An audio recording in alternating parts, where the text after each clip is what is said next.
मैं doctor Vijay Kumar government degree college Khairatabad में हिंदी प्राध्यापक के रूप में कार्यरत हूँ। आज के इस वीडियो लेसन के अंतर्गत महान कवयित्री, महान लेखिका श्रीमती सुभद्रा कुमारी चौहान जी के बारे में हम परिचय प्राप्त करने जा रहे हैं। अब स्लाइड में देखिए, तो तुरंत हम विषय पर आ जाते हैं। तो स्लाइड में देखिए, मैं 6 बिंदुओं में सुभद्रा कुमारी चौहान के परिचय को मैंने बांटने का प्रयत्न किया है। एक एक बिंदु के द्वारा सुभद्रा कुमारी चौहान के परिचय को समझाने का प्रयत्न करूँगा। अब पहला बिंदु है जन्म। अब देखिए, इनका जन्म 16 अगस्त 1904 ईस्वी सन। अब देखिए, संवत की यहाँ पर बात नहीं है क्योंकि ये आधुनिक काल की लेखिका है। इसीलिए देखिए, जब इससे पहले हम लोग जब कबीरदास या फिर तुलसीदास के बारे में जब पढ़ रहे थे तो ये संवत और ईस्वी सन का तो ये आ रहा था। लेकिन ये देखिए, ये सन यानी 16 अगस्त सन 1904 में सुभद्रा कुमारी चौहान का जन्म हुआ था। अब देखिए, अगर इसको आप संवत में कन्वर्ट करेंगे तो इसमें देखिए 57 वर्ष जोड़ना पड़ेगा। ठीक है, अगर आप इसको संवत में कहना चाहते हैं तो इसमें 57 वर्ष जोड़ना पड़ेगा। तो इनका निर्विवाद है, इनका जन्म तारीख के बारे में कोई वाद विवाद नहीं है। तो अगला बिंदु है जन्म स्थान। अब कहा जाता है कि इनका जन्म स्थान है इलाहाबाद के पास यानी उनके निकट निहालपुर नाम का गांव। अर्थात सुभद्रा कुमारी चौहान का जन्म एक निहालपुर नाम के गांव में हुआ। अब अगला बिंदु है तीसरा बिंदु नंबर 3, पिता का नाम। अब यहाँ पर देखिए, पिता का नाम ठाकुर रामनाथ सिंह है।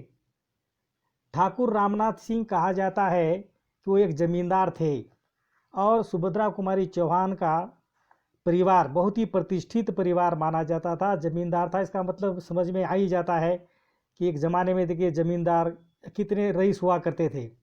और उसी तरह देखिए, ठाकुर रामनाथ सिंह भी जमींदार थे और देखिए बहुत ही प्रतिष्ठित परिवार में सुभद्रा कुमारी का जन्म हुआ था। और सबसे बड़ी बात ये है कि ये जो ठाकुर रामनाथ सिंह हैं वह शिक्षा के प्रेमी थे। अब देखिए, पहले ज़माने में और ख़ास करके 1947 के पहले अब पढ़ाई लिखाई के मात्र इसमें देखिए ज़्यादातर लड़कियों को नहीं पढ़ाया जाता था। आप लोग भी देखते होंगे।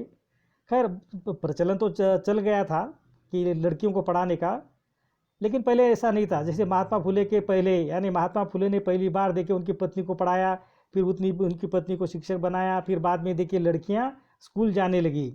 लेकिन यहाँ पर ठाकुर रामनाथ सिंह वह शिक्षा प्रेमी थे और उन्होंने अपनी देख रेख में सुभद्रा कुमारी चौहान की उन्होंने शिक्षा करवाई।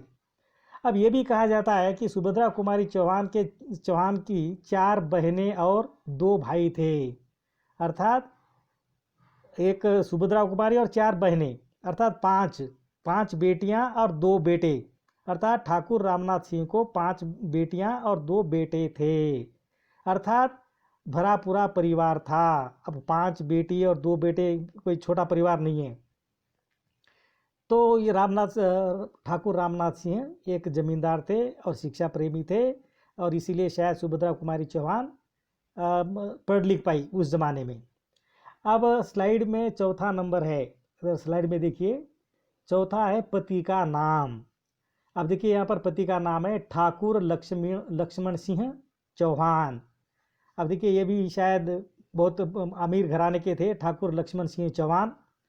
तो 1921 में यानी 1919 में खंडवा के लक्ष्मण सिंह चौहान के साथ विवाह के बाद वे जबलपुर आ गई थी। अब देखिए, उन्होंने अपना मायका छोड़ करके बाद में देखिए वो ससुराल में आ गई थी। अर्थात निहालपुर गांव को छोड़ करके वह जबलपुर अपने पति के साथ, अपने पति के गांव, अपने पति के घर में 1919 में आ गई थी। अब यहाँ पर देखिए, 1919 में उनकी शादी हुई और ये जो स्वतंत्रता संग्राम के क्षेत्र में देखिए 1915 में महात्मा गांधी का पदार्पण हुआ और 1919 तक महात्मा गांधी की जो ख्याति थी पूरे भारत में फैल गई थी। और उनका जो असहयोग आंदोलन था, उस आंदोलन में यानी 1919 यानी महात्मा गांधी 1915 में राजनीति में आए या स्वतंत्रता संग्राम में आए, फिर 1919 में खंडवा के लक्ष्मण सिंह चौहान 1921 में गांधी जी के असहयोग आंदोलन में भाग लेने वाली वह प्रथम महिला थी। देखिए ध्यान देने वाली बात है, 1921 में जब गांधी जी ने असहयोग आंदोलन चलाया था तो उस आंदोलन में वह पहली प्रथम महिला थी जिन्होंने असहयोग आंदोलन में उन्होंने भाग लिया था, उन्होंने पार्टिसिपेट किया था। अब इससे पहले देखिए इस तरह की बातें यानी लड़कियां फिर महिलाएं बाहर नहीं आती थी, ज़्यादातर पुरुषों के काम समझे जाते थे। लेकिन सुभद्रा कुमारी चौहान ये बहुत ही देखिए क्रांतिकारी महिला थी और देखिए उन्होंने 1919 में उनकी शादी हुई और 1921 में वह असहयोग आंदोलन में यानी गांधी जी के साथ असहयोग आंदोलन में भाग ली। और कहा जाता है कि वो 2 बार जेल भी गई। देखिए अब वो ज़माने में देखिए जो भी असहयोग आंदोलन में भाग लेता था तो अंग्रेज़ सरकार देखिए उनको जेल में डाल देती थी, अब उनको डराती थी, धमकाती थी। लेकिन यहाँ पर सुभद्रा कुमारी चौहान तो बहुत क्रांतिकारी महिला थी और इसीलिए देखिए उन्होंने उस बात को उस यानी ऐसी बातों से नहीं डरी, वो जेल भी गई। तो इस तरह देखिए ठाकुर लक्ष्मण सिंह के साथ उनकी शादी हुई और उसके बाद भी देखिए उनका देखिए ये जो राष्ट्र के प्रति जो प्रेम था वह लगातार देखिए चलता रहा। शादी के बाद देखिए और ज़्यादा अब उनका वो यानी उभर कर आती है वो, अर्थात जेल भी जाती है। तो स्लाइड में अगला बिंदु है 5वां बिंदु, प्रमुख रचनाएं। अब देखिए इनकी प्रमुख रचनाएं, अब देखिए कहा जाता है कि इनके 2 कविता संग्रह है, 2 कविता संग्रह, अर्थात एक कविता संग्रह में 10-12 कविताएं होती है। तो इस तरह देखिए 2 कविता संग्रह इनके प्रकाशित हुए हैं और 3 कथा संग्रह, अर्थात एक कवियत्री के साथ साथ लेखिका भी थी, इन्होंने देखिए कहानियाँ भी लिखी है और इनकी कहानियों के 3 कथा संग्रह 3 रचनाएं प्रकाशित हुई थी। लेकिन सुभद्रा कुमारी चौहान की जो सबसे बड़ी प्रसिद्धि उनको मिली थी वह थी उनकी रचना झांसी की रानी। आप लोगों ने यानी विद्यार्थियों आप लोगों ने कभी अपने 10th क्लास में या फिर इंटर में तो आप लोगों ने कभी सुना होगा सुभद्रा कुमारी चौहान के बारे में, उनकी इस कविता के बारे में, झांसी की रानी। अब देखिए झांसी की रानी लक्ष्मीबाई झांसी की रानी थी और लक्ष्मीबाई ने जो उस समय युद्ध किया था उस युद्ध को लेकर देखिए उसके बारे में सुभद्रा कुमारी चौहान इतना जीवंत चित्रण करती है। तो हमारे सामने जब हम कविता पढ़ते हैं तो ऐसा लगता है जैसे देखिए झांसी की रानी अपने हाथ में तलवार लेकर लड़ रही है, यानी ऐसा आभास होने लग जाता है। ऐसी भाषा का, ऐसे शब्दों का उन्होंने प्रयोग किया है। अब मैं यहाँ पर देखिए कुछ 2-3 पंक्तियाँ उनकी गाने की कोशिश करूँगा ताकि आप लोगों को पता चल जाए कि भाई उनके शब्दों में कितना दम था, यानी कैसे जोश भरती थी उनके जैसे कैसे जोश भरते थे उनके शब्द। अब ये जो कविता है ये बहुत ही प्रसिद्ध कविता है झांसी की रानी। अब ये देखिए 10th तक तो देखिए सिलेबस में होता ही है, जो जिनके हिंदी सेकंड लैंग्वेज होता है, और इंटर में भी शायद ये थी। लेकिन कुछ कोई ना कोई रचना देखिए, एक आध रचना सुभद्रा कुमारी चौहान की यानी हाई स्कूल लेवल में, फिर इंटर, फिर डिग्री में कहीं ना कहीं देखिए वहाँ पर एक आध उनकी रचनाएं होती है। अर्थात सुभद्रा कुमारी चौहान इतनी महत्वपूर्ण कवित्री थी या इतनी महत्वपूर्ण लेखिका थी। तो मैं यहाँ पर देखिए 2-3 पंक्ति सुनाने की कोशिश करूँगा। अब देखिए ये इन पंक्तियों को सुनकर ही हमारे मन में जोश आ जाता है। अब देखिए मैं गाने की कोशिश करूँगा, मैं बोलने की कोशिश करूँगा। सिंहासन हिल उठे राजवंशों की भरकुटी तानी थी, बूढ़े भारत में भी आई फिर से नई जवानी थी, गुमी हुई आज़ादी की कीमत सबने पहचानी थी, दूर फिरंगी को करने की सबने मन में ठानी थी। चमक उठी सन 57 में, वह तलवार पुरानी थी। बुंदेले हर बोलों के मुँह, हमने सुनी कहानी थी। खूब लड़ी मर्दानी वह तो झांसी वाली रानी थी। खूब लड़ी मर्दानी वह तो झांसी वाली रानी थी। यानी आज भी जब इस कविता को पढ़ते हैं या इस कविता को सुनते हैं तो हमारे मन में देश प्रेम की भावना जाग जाती है। अब देखिए, अब ये जो सुभद्रा कुमारी चौहान जब स्वतंत्रता आंदोलन में या असहयोग आंदोलन में भाग लेती थी तो कई लोग देखिए उनकी कविताओं को बोल करके लोगों में नया जोश उत्पन्न करते थे। अर्थात झांसी की रानी ये जो कविता है वह देखिए अमर रचना है सुभद्रा कुमारी चौहान की। और इस कहा जाता है कि झांसी की रानी नामक कविता के कारण झांसी की रानी लक्ष्मीबाई तो प्रसिद्ध हुई, उसके साथ साथ देखिए सुभद्रा कुमारी चौहान को भी उतनी ही प्रसिद्धि मिली। और वैसे भी देखिए सुभद्रा कुमारी चौहान झांसी की रानी से कोई कम नहीं थी। अब देखिए कहा जाता है कि सुभद्रा कुमारी चौहान की जीवनी इनकी पुत्री सुधा चौहान ने उन्होंने लिखा था। उनकी पुत्री का नाम है सुधा चौहान। तो उसका नाम है मिले तेज से तेज। अब देखिए मिले तेज से तेज, क्योंकि अब उनको यानी सुधा को पता था उनकी माँ कितनी तेज थी, नामक पुस्तक में उन्होंने लिखी है। अर्थात सुभद्रा कुमारी की सारी जो जीवनी है, उनकी जो प्रमुख घटनाएं हैं, तो कहा जाता है कि मिले तेज से तेज नामक पुस्तक में संपूर्ण लिखा गया है, उनकी बेटी ने ही लिखा है। इसे हंस प्रकाशन इलाहाबाद ने प्रकाशित किया है। अब देखिए यहाँ पर हंस प्रकाशन नाम आते ही प्रेमचंद हमारी आंखों के सामने घूमने लगते हैं। अब देखिए हंस प्रकाशन के जो संस्थापक थे वो प्रेमचंद थे। और प्रेमचंद के बारे में भी आप सब लोग जानते होंगे, सभी विद्यार्थियों को पता है कि प्रेमचंद का नाम सभी जानते हैं। और प्रेमचंद देखिए गांव का चित्रण, किसानों का चित्रण उन्होंने इतना यानी स्वाभाविक किया था कि जैसे ही देखिए प्रेमचंद का नाम हमारे मुंह में आता है तो गांव के देखिए मजदूर किसान हमारे सामने घूमने लग जाते हैं। अर्थात प्रेमचंद ने बहुत ही बारीकी से देखिए गांव का चित्रण किया था अपनी कहानियों में, अपने उपन्यासों में। अर्थात उसी हंस प्रकाशन में ही ये रचना छपी थी या प्रकाशित की गई थी। यानी सुभद्रा कुमारी चौहान की जीवनी जो थी, उनकी जो पुत्री द्वारा लिखा गया था मिले तेज से तेज, वह देखिए हंस प्रकाशन इलाहाबाद से प्रकाशित हुई। वे एक रचनाकार होने के साथ साथ स्वाधीनता संग्राम की सेनानी भी थी। स्वाधीनता संग्राम में सुभद्रा कुमारी चौहान की कविताएं भी अपना योगदान देती थी। और इस तरह देखिए उनकी जो उनका जो साहित्य है, उनकी रचनाएं हैं। अब रचनाएं देखिए संख्या में कम है, लेकिन उनकी हर शब्दों में, हर कविताओं में, हर कहानियों में एक जोश भर देता था, एक देश प्रेम की भावना जाग उठती है। तो ये सबसे बड़ी सफलता है। और अंत में देखिए बिंदु नंबर 6 उनके निधन के बारे में। ये तो बड़े दुर्भाग्य की बात है कि भाई उनका जो निधन हुआ था वह असामयिक निधन था। कहा जाता है कि 15 फरवरी 1948 यानी 1904 में देखिए उनका जन्म हुआ और 1948 यानी 1948 में उनकी मृत्यु हुई। तो लगभग देखिए 44 वर्ष तक ही जीवित रही। और इतनी कम उम्र में यानी 44 साल के अंदर ही उन्होंने इतना सारा साहित्य लिखकर चली गई। अगर उनका एक्सीडेंट में या दुर्घटना में अगर उनका निधन नहीं हुआ होता तो मेरे ख्याल से आज हमारे पास बहुत सारा साहित्य पढ़ने को मिलता, बहुत सारी बातें हमको पढ़ने के मिलती।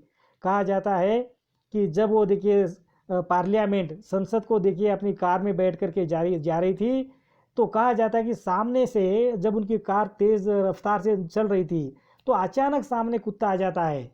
अर्थात उस कुत्ते को बचाने के चक्कर में कार का एक्सीडेंट हो जाता है। और कहा जाता है कि कार दुर्घटना में वहीं पर देखिए वो अपना दम तोड़ देती है। अर्थात ये बहुत ही दुर्भाग्यपूर्ण है ये हमारे लिए और हमारे देश के लिए। और वो उस समय देखिए स्वतंत्रता संग्राम के लिए, अब वैसे तो देखिए भारत आज़ाद हो गया था 1947 में, लेकिन अगर ऐसी कवित्री रहती तो भारत की जो तब की जो व्यवस्था थी या तब की जो सबकी जो सरकारें थी, शायद बहुत कुछ सुभद्रा कुमारी के द्वारा वे सीख सकते थे क्योंकि सुभद्रा कुमारी चौहान वो क्रांतिकारी थी और वो भारत का भला चाहती थी, अर्थात एक राष्ट्रवादी कवित्री थी। और उनका सारा समय, सारी बातें हमेशा देखिए भारत के प्रति ही उनके मन में लगाव था और भारत को वह एक सुदृढ़ राष्ट्र के रूप, एक शक्तिशाली राष्ट्र के रूप में देखना चाहती थी। अब देखिए उन्होंने जो झांसी की रानी जो कविता है, उस कविता में कैसे बोलती है वो। अब देखिए बोलती है, सन 57 में चमक उठी, सन 57 में यानी 1857 में जो पहली बार विद्रोह हुआ था हमारे भारत में, तो वो बहुत बड़ा विद्रोह था 1857 में। और फिर 1947 में 1947 में हमें आज़ादी मिली। यानी लगभग 90 वर्ष के बाद, यानी उस संग्राम के उस स्वतंत्रता संग्राम के बाद, यानी 1857 के बाद 90 वर्ष के बाद देखिए हमको आज़ादी मिली। अब देखिए उसमें वो कहती है कि गुमी हुई आज़ादी की कीमत सबने पहचानी थी, दूर फिरंगी को करने की सबने मन में ठानी थी, चमक उठी सन 57 में वह तलवार पुरानी थी, बुंदेले हर बोलों के मुंह हमने सुनी कहानी थी, खूब लड़ी मर्दानी वह तो झांसी वाली रानी थी। अब देखिए कविता में देखिए कितने सारे शब्द आ गए हैं। वैसे कविता बहुत बड़ी कविता है, तो मैं तो यहाँ पर देखिए कुछ अंश के बारे में आपको बोल रहा हूँ। यहाँ पर देखिए बुंदेले यानी बुंदेलखंड की रहने वाली थी झांसी लक्ष्मीबाई, बुंदेलखंड की रहने वाली थी। और वहाँ पर देखिए वो अपना सिंहासन चलाती थी, अपना राजकाज चलाती थी। तो वो इसीलिए बोले गए, बुंदेले हर बोलों के मुँह हमने सुनी कहानी थी, खूब लड़ी मर्दानी वह तो झांसी वाली रानी थी। और इस तरह देखिए सुभद्रा कुमारी चौहान का निधन 15 फरवरी 1948 यानी 1948 को हो जाता है। और एक देखिए बहुत बड़ी क्षति जो कभी भरकर निकलने वाली नहीं है, वो हो जाती है। खैर अब ये तो देखिए हम होने को तो कोई टाल नहीं सकता है, तो हम आगे बढ़ते हैं। अब हम मेरा नया बचपन, अब इनका कविता का नाम है मेरा नया बचपन, और इस कविता की हम व्याख्या करने वाले हैं। अब इस कविता के माध्यम से हमें देखिए ये जो सुभद्रा कुमारी चौहान है वह हमें क्या कहना चाहती है, कैसे हमें उनकी कविताएं लुभाती है। क्योंकि इस कविता में बचपन का बहुत ही सुंदर और भावपूर्ण चित्रण हुआ है। ध्यान दीजिए, इस कविता में हमारा जो बचपन होता है, बचपन का जो सुंदर और भावपूर्ण जीवन होता है, उस जीवन को इस कविता में चित्रित किया गया है। अब मैं देखिए कविता पढ़ता हूँ, आप भी मेरे साथ पढ़िए और इसको समझने की कोशिश कीजिए, और इसकी जो मिठास है उस मिठास को आस्वाद करने की आप लोग कोशिश कीजिए। आप देखिए पहली पंक्ति है, बार बार आती है मुझको मधुर याद बचपन तेरी, गला ले गया तू जीवन की, गया ले गया तू जीवन की सबसे मस्त खुशी मेरी। आप देखिए पहली पंक्ति में ही वो बोलती है कि तू मेरा जो बचपन है, मेरी जो बचपन की मधुर यादें हैं, उसे तू ले गया, जीवन की सबसे मस्त खुशी तू ले गया। अर्थात यहाँ पर देखिए ये जो सुभद्रा कुमारी चौहान है, वो चौहान देखिए बचपन से युवावस्था में आ गई है, और इसीलिए देखिए वह अपने बचपन को याद कर रही है। वो बोलती है कि मेरा जो बचपन की जो मधुर यादें हैं। अब देखिए कहा मुझे अर्थात यहाँ पर देखिए कवित्री एक प्रकार की एक पात्र है इस कविता के माध्यम से, और वो शायद वो आपने कोई ध्यान में रखकर ये कविता लिखी है। तो वो देखिए जब युवा हो जाती है तो वो देखिए अपने बचपन को याद करते हुए उन मधुर यादों को याद करती है, और उनको लगता है कि ये जो मधुर यादें हैं, जो मेरी खुशियाँ हैं, वह सब चला गया। अर्थात मैं बचपन से युवा बन गई, युवती बन गई। और फिर आगे लिखती है, चिंता रहित खेलना खाना वह फिरना निर्भय स्वच्छंद, कैसे भुला जा सकता है बचपन का अतुलित आनंद। और फिर देखिए अपने बचपन में खोते हुए वो लिखती है कि चिंता रहित खेलना खाना, अर्थात खेलने की खाने की कोई चिंता नहीं रहती थी, क्योंकि देखिए वो खेल कर घर में आते थे तो घर में खाना मिल जाता था। अब उनको कोई बोलने वाला नहीं था कि तू कहाँ खेल रही थी, अब वो खाना का कैसे। अब वैसे तो वो प्रतिष्ठित है कि जमींदार की बेटी थी। वह फिरना निर्भय स्वच्छंद, और वह स्वच्छंदता से निर्भयता से घुमा करती थी। अब देखिए छोटी लड़कियां जब घूमती करती है तो कोई उन पर कोई आक्षेप नहीं लगाता है या कोई प्रतिबंध नहीं लगाता है, लेकिन जब लड़की बड़ी हो जाती है तो बहुत सारे प्रतिबंध लगने लग जाते हैं। अर्थात यहाँ पर ये जो सुभद्रा कुमारी चौहान है, अभी वह देखिए लड़की नहीं है, बच्ची नहीं है, अभी देखिए वह युवती बन गई है।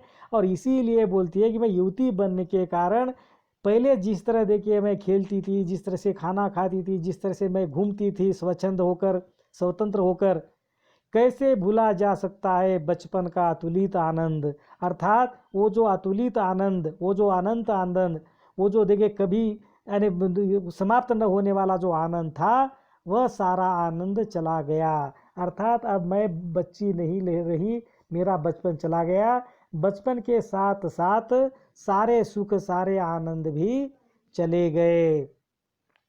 ऊंच नीच का ज्ञान नहीं था, छुआछात किसने जानी, क्वेश्चन मार्क। बनी हुई थी वहाँ झोपड़ी और चिथड़ों में रानी।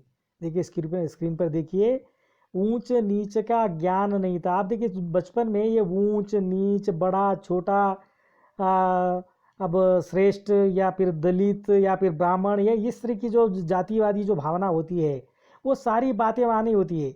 अर्थात ऊंच नीच का ज्ञान नहीं था। अर्थात कौन ऊंच है, कौन ऊंची जाति का है, कौन नीची जाति का है, समझ। तो वो ऐसी बातें देखिए बचपन में ऐसी बातों पर ध्यान नहीं दिया जाता है। छुआछूत किसने जानी, और वो समय देखिए छुआछूत का भी कोई ख्याल नहीं रखते थे।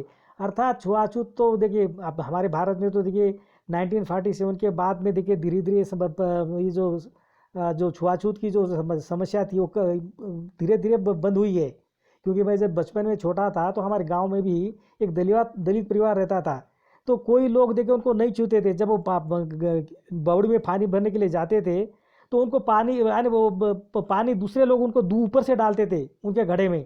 अब उनको देखिए वो रस्सी भी नहीं छूने देते थे। खैर अब अभी तो ये सारी समस्या नहीं है, लेकिन ये जो सुभद्रा कुमारी चौहान है बहुत ही क्रांतिकारी महिला थी।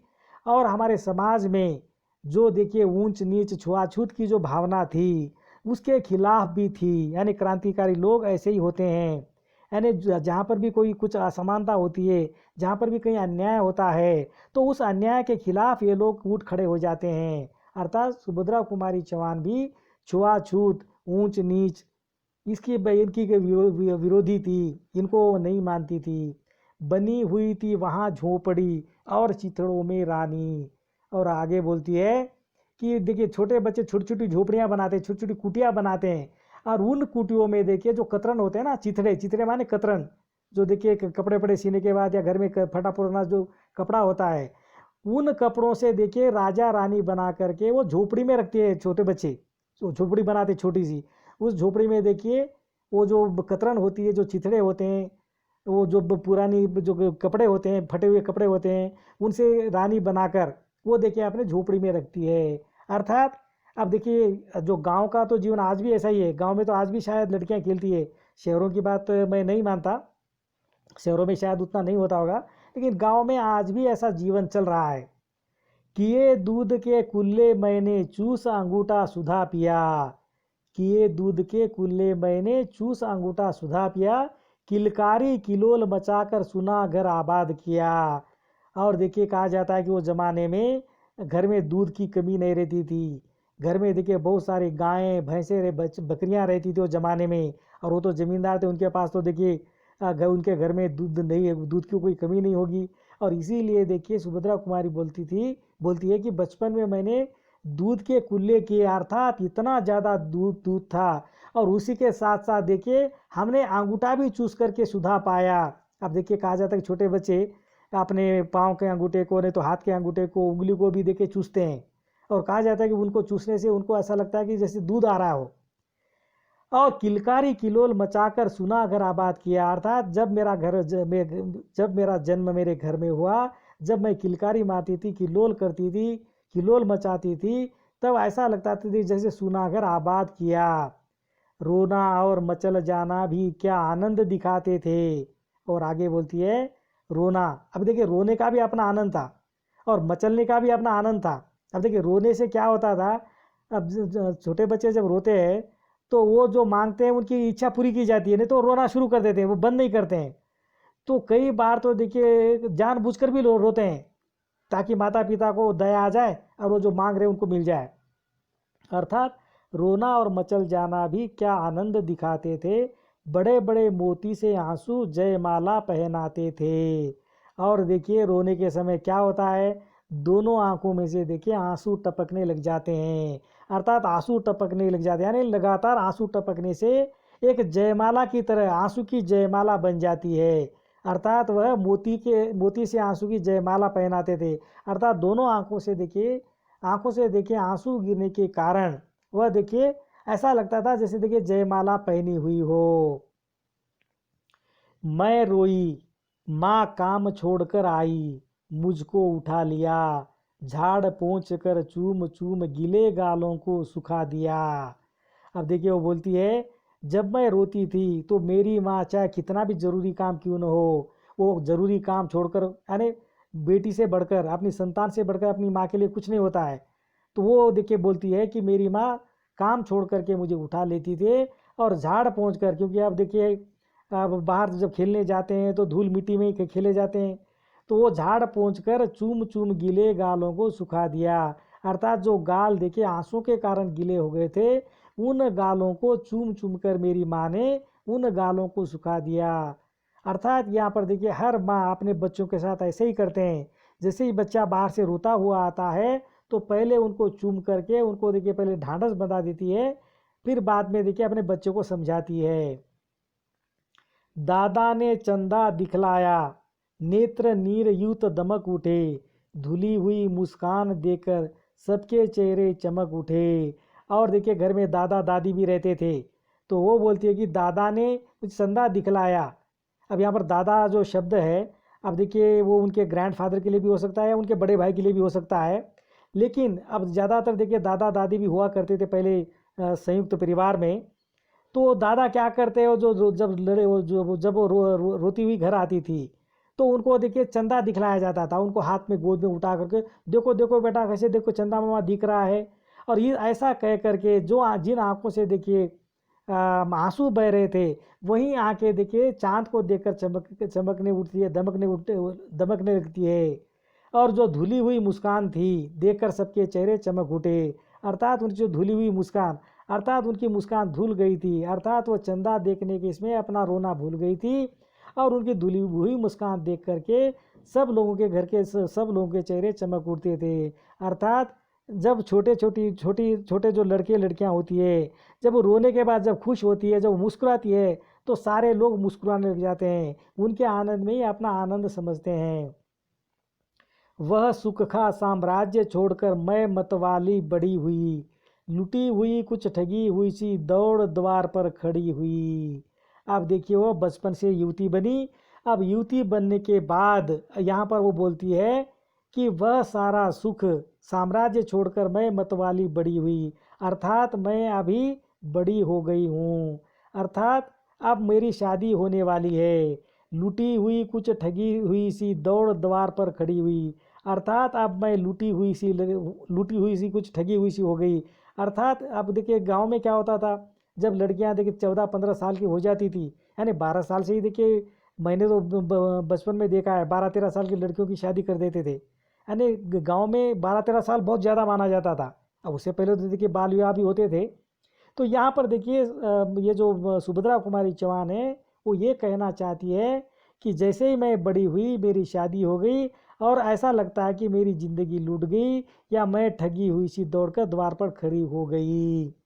लाज भरी आंखें थी मेरी, मन में उमंग रंगीली थी, तान रसीली थी कानों में चंचल छैल छबीली थी। अब देखिए उनके आंखों में लाज, यानी जब देखिए अब देखिए जो कोई छोटी लड़की जब युवती बन जाती है तो अपने आप देखिए उनकी आंखें शर्माने लगती हैं, आंखों में लाज आ जाती है और मन में उमंग भी रंगीली थी। अब देखिए युवा काल में देखिए हमारे जो सपने होते हैं, हमारे जो अरमान होते हैं, ये बड़े रंगीले होते हैं, यानी रंगीले सपने देखना शुरू कर देते हैं। और देखिए उनको हर तान रसीली थी, यानी जो भी संगीत सुनती तो उनको देखिए वो रसीली लगती थी। और कानों में जो भी गीत सुनती थी तो बड़ी रसीली लगती थी, और उनका मन चंचल होकर के छैल छबीली थी, अर्थात चंचल होकर उनका मन दौड़ने लग जाता था। अर्थात युवती भी अपने युवा काल में देखिए नए नए सपने बुनने लग जाती है। दिल में एक चुभन सी भी थी, यह दुनिया अलबेली थी, मन में एक पहेली थी, मैं सबके बीच अकेली थी। अर्थात जब देखिए किसी महिला किसी लड़की की शादी हो जाती है, शादी होने के बाद उनकी दुनिया बदल जाती है। अब मैके से जब ससुराल में आ जाती है तो ऐसे में देखिए वो अपने आप को अलबेली समझने लग जाती है, अपने आप को अनजान समझने लग जाती है, क्योंकि ससुराल में अब एक दो लोगों को छोड़ करके, यानी कि एक पति को छोड़ करके और सास ससुर आदि को छोड़ करके बाकी के जितने भी लोग होते हैं सब देखिए उनको देखिए अनजाने लगने लग जाते हैं। और फिर ऐसा लगता है कि मैं अनजाने लोगों में, मन में एक पहेली थी, मैं सबके बीच अकेली थी। अर्थात वहाँ पर देखिए जो जो युवती होती है जिसकी शादी हो जाती है, तो वो जो लड़की है वो अपने आप को अकेला अकेला महसूस करने लग जाती है। अर्थात सुभद्रा कुमारी चौहान ने भी शायद शादी के बाद उनको भी देखिए अकेलेपन का एहसास हुआ था। उसको लगने लगा होगा शायद कि मैं कुछ नई दुनिया में आ गई हूँ, मैं नए परिवेश में आ गई हूँ। मिला खोजती थी जिसको है बचपन, ठगा दिया तूने, अरे जवानी के फंदे में मुझको फंसा दिया तूने। वो बोलती है मिला, अरे मेरा जो यौवन काल या मेरी शादी होगी मिला, लेकिन खोजती थी जिसको है बचपन, यानी बचपन में जिस चीज़ को खोजती थी ठगा दिया तूने। लेकिन अब बचपन में देखिए, आप देखिए बचपन से ही देखिए लड़कियां शादी के सपने देखती है, परिवार के सपने देखती है, बच्चों के सपने देखती है, क्योंकि अब देखिए सपने देखने के लिए तो कोई ये नहीं होता है ना। लेकिन अब उनको लग रहा है कि भाई अब ठगा दिया तूने, यानी बचपन में जो सपना मैं देखती थी वो सपना ऐसा लगता है कि वो सपने में मैं ठग गई हूँ, अरे जवानी के फंदे में मुझको फंसा दिया तूने। और वो बोलती है कि हे बचपन तू चला गया और मुझे जवानी के फंदे में मुझे फंसा दिया। सब गलियां उसकी भी देखी, उसकी खुशियां न्यारी है, प्यारी प्रीतम की रंग रेलियां की स्मृतियां भी प्यारी है। अब देखिए स्क्रीन पर देखिए नई कविता आ गई है। अब यहाँ पर बोले सब गलियां उसकी भी देखी, उसकी खुशियां न्यारी है, अर्थात सब गलियों में, यानी बचपन में देखिए सारी गलियों में घूमना, खेलना, दौड़ना, वो खुशियां न्यारी है। प्यारी प्रीतम की रंग लिलियाँ की स्मृतियाँ भी प्यारी है, लेकिन उनके जो प्रियतम थे, उनके जो प्रेमी थे या उनके जो पति थे, उनकी जो रंग रेलियाँ की जो स्मृतियाँ हैं वो भी प्यारी है। अर्थात अब ये भी देखिए, ये भी जीवन, यार बचपन तो प्यारा है ही, लेकिन ये भी देखिए शादी के बाद का जीवन भी प्यारा ही होता है। माना मैंने युवा काल का जीवन खूब निराला है, माना मैंने युवा काल का जीवन खूब निराला है, आकांक्षा पुरुषार्थ ज्ञान का उदय मोहने वाला है। अब देखिए, अब मानते हैं कि भाई युवा काल का जो जीवन होता है वह बहुत निराला है, क्योंकि यहाँ पर देखिए हमारे जीवन में नई नई बातें होने लग जाती है, नई नई चुनौतियाँ हमको हमारे सामने आ जाती है, और हमारी जो आकांक्षा है, हमारा जो पुरुषार्थ है, हमारा जो ज्ञान का उदय है वो भी होने वाला होता है। अर्थात जीवन में जैसे जैसे हम आगे बढ़ते हैं तो हमारी आकांक्षाएं, हमारा जो पुरुषार्थ है, हमारा जो ज्ञान है, उसमें भी उदय होने लग जाता है, और वो भी देखिए एक तरह से हमारे जीवन को मोहने लग जाता है। किंतु यहाँ झटपट है भारी, युद्ध क्षेत्र संसार बना, चिंता के चक्कर में पड़कर जीवन भी है बार भार बना। किंतु वो ये भी बोलती है, किंतु यहाँ झटझट में, यानी झंझट है भारी, युद्ध क्षेत्र संसार बना, अर्थात यहाँ पर भी देखिए झंझट है, और ये जो संसार है वह युद्ध का क्षेत्र बन गया है। अर्थात ये 1947 के पहले की बात है, और उस समय देखिए चारों ओर देखिए स्वाधीनता संग्राम चल रहा था। अब देखिए इनकी शादी हुई थी 1919 में, और 2 साल के बाद 1921 में देखिए स्वतंत्रता संग्राम में अपने घर से बाहर निकल जाती है, और 2 बार जेल भी जाती है। अब यही शायद इसी बात को शायद इस कविता के माध्यम से वो कहना चाहती है, किंतु यहाँ झंझट है भारी, युद्ध क्षेत्र संसार बना, चिंता के चक्कर में पड़कर जीवन भी है बार भार बना। तो कभी कभी देखिए उनको अपना जीवन भार भी लगता था, क्योंकि कभी कभी देखिए जेल में भी जाती थी, और इस तरह का देखिए, और सारे यानी युद्ध का वातावरण था, स्वतंत्रता संग्राम आंदोलन यानी स्वतंत्रता आंदोलन चल रहा था। ऐसे में देखिए वह फिर से अपने बचपन को याद करने लग जाती है। आजा बचपन एक बार फिर दे दे अपनी निर्मल शांति, व्याकुल व्यथा मिटाने वाली वह अपनी प्राकृत विश्रांति। और वो देखिए फिर से अपने बचपन को बुला रही है, बोलती फिर एक बार फिर से दे दे मुझे निर्मल शांति। अर्थात देखिए अब जो शांति होती है, अब क्योंकि उनको लगने लगा जाता है कि भाई अब सारा जीवन अशांत है, पूरे देखिए देश में भी अशांति फैली हुई है, चारों तरफ देखिए स्वतंत्र आंदोलन चल रहा है, जहाँ पर देखिए जेलों में डाला जा रहा है, छोड़ा जा रहा है, यानी चारों ओर हाहाकार मचा हुआ है। तो ऐसे में बोलती है कि ये बचपन तू फिर से आ जा और मुझे निर्मल शांति दे दे। अर्थात बचपन में जो जिस शांति का वो अनुभव करती थी, वह शांति अब उनके पास नहीं रही थी। इसीलिए बोलती है व्याकुल व्यथा मिटाने वाली वह अपनी प्राकृत विश्रांति मुझे दे दे। वह भोली सी मधुर सरलता, वह प्यारा जीवन निष्पाप, क्या आकर फिर मिटा सकेगा तू मेरे मन का संताप। वह बोलती है कि जो भोली सी मधुर सरलता, वह प्यारा जीवन निष्पाप जिसमें कोई कलंक नहीं है, वो बोलती है कि क्या तू फिर से आकर मिटा सकेगा ये जो मेरा संताप है, ये जो मेरा मन का दुख है, क्या तू मेरे मन का दुख को दूर करेगा। मैं बचपन को बुला रही थी बोल उठी बिटिया मेरी। अर्थात देखिए सुभद्रा कुमारी चौहान अपने बचपन को बुला रही थी, बचपन को याद कर रही थी।